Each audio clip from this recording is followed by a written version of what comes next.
Assalamualaikum warahmatullahi wabarakatuh.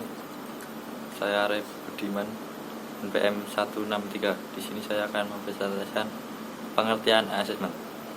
Pengertian asesmen menurut Suhirman menjelaskan bahwa asesmen adalah proses pengumpulan informasi.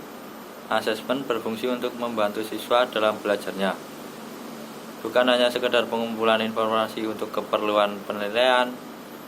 Data yang dihimpun melalui asesmen dapat secara langsung dipakai sebagai umpan balik bagi perbaikan atau peningkatan pembelajaran.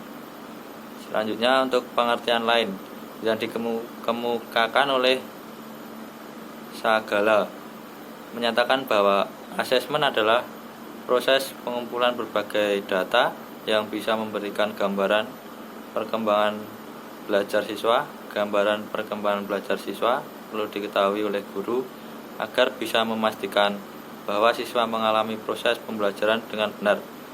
Gambaran tentang kemajuan belajar itu diperlukan di sepanjang proses pembelajaran.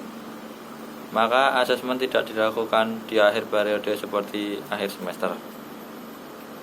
Selanjutnya, untuk sejarah perkembangan asesmen.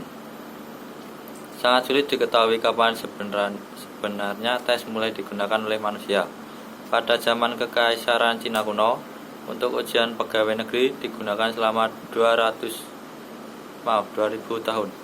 Sedangkan di Yunani kuno, testing merupakan pendamping tetap proses pendidikan yang mempunyai fungsi untuk mengukur penguasaan fisik dan intelektual.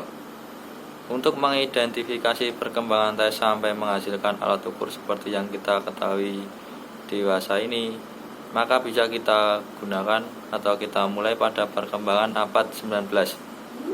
Pada abad ini mulai muncul minat untuk memberikan pengolahan pada orang-orang dan orang yang terbelakangan mental atau orang gila. Pada zaman sebelumnya, kelompok orang-orang yang selalu disingkirkan, dicemooh, bahkan disiksa. Berkaitan dengan kepedulian inilah akhirnya muncul kebutuhan untuk mengidentifikasi dan mengklarifikasi kasus-kasus tersebut dan menetapkan standar penerimaan dan sistematis atau sistem klasifikasi yang objektif. Mungkin seperti itu untuk sejarah asesmen. Terima kasih. Tujuan asesmen pembelajaran. Tujuan asesmen pembelajaran adalah cara untuk melihat kondisi anak saat itu dalam rangka menyusun program pembelajaran yang tepat, sehingga dapat melakukan pelayanan pembelajaran secara tepat. Menurut Ari Kunto, tujuan pembelajaran yaitu yang pertama, mendeskripsikan kecakapan proses belajar para siswa. Yang kedua, mengetahui keberhasilan proses pendidikan dan pembelajaran. Yang ketiga, menentukan tindak lanjut penilaian. Yang keempat, memberikan pertanggungjawaban dari pihak sekolah kepada stakeholders. Yang kelima, sebagai dasar umpan balik bagi perbaikan proses belajar mengajar. Prinsip asesmen pembelajaran.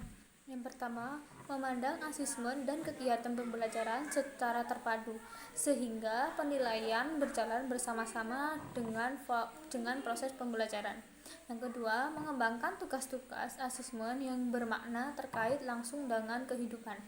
Yang ketiga, mengembangkan strategi yang mendorong dan memperkuat asesmen sehingga evaluasi dari siswa bisa tersalurkan.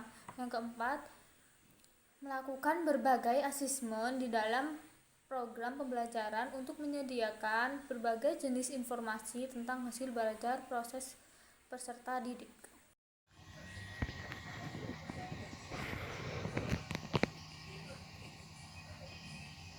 Authentic assessment adalah penilaian yang berpusat pada pembelajaran nyata seperti kehidupan sehari-hari dan terintegrasi dalam strategi pembelajaran, bersifat berkelanjutan dan dilakukan terhadap proses dan produk.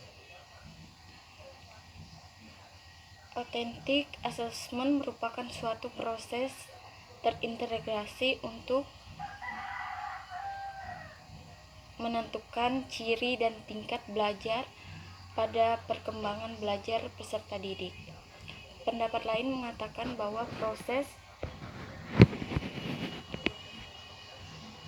pengumpulan informasi oleh guru tentang perkembangan dan pencapaian pembelajaran oleh anak peserta didik melalui berbagai teknik yang mampu mengungkapkan, membuktikan, atau menunjukkan secara tepat bahwa tujuan pembelajaran dan kompetensi telah benar-benar dikuasai dan dicapai. Implementasi dari asesmen autentik harus mengikuti prinsip-prinsip sebagai berikut. 1. Asesmen merupakan bagian tak terpisah dari pembelajaran. 2. Asesmen harus mencerminkan masalah dunia nyata. 3. Asesmen harus mengungkapkan berbagai ukuran, metode, dan kriteria yang sesuai dengan karakteristik dan sesuai pengalaman belajar. 4. Asesmen meliputi semua aspek dari tujuan pembelajaran baik kognitif, afektif, dan secara motorik. Asesmen portofolio. Dalam asesmen portofolio termasuk asesmen alternatif. Pada umumnya berbentuk dokumen dan melibatkan komunikasi inovatif. Portofolio merupakan upaya kemajuan prestasi peserta didik pada area tertentu. Konteks asesmen berkenaan dengan portofolio menurut Stiggin 1994. Yang pertama tujuan, yang kedua hakikat hasil belajar, yang ketiga fokus bukti, yang keempat rentan waktu, dan yang kelima hakikat bukti.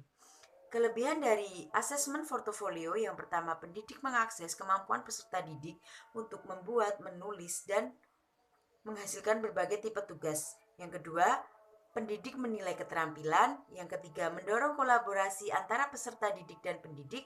Yang keempat, pendidik mengintervensi proses dan menentukan di mana pendidik perlu membantu. Kekurangannya, yang pertama, membutuhkan waktu yang panjang dan segera. Peserta didik harus tekun, harus rajin, dan terampil.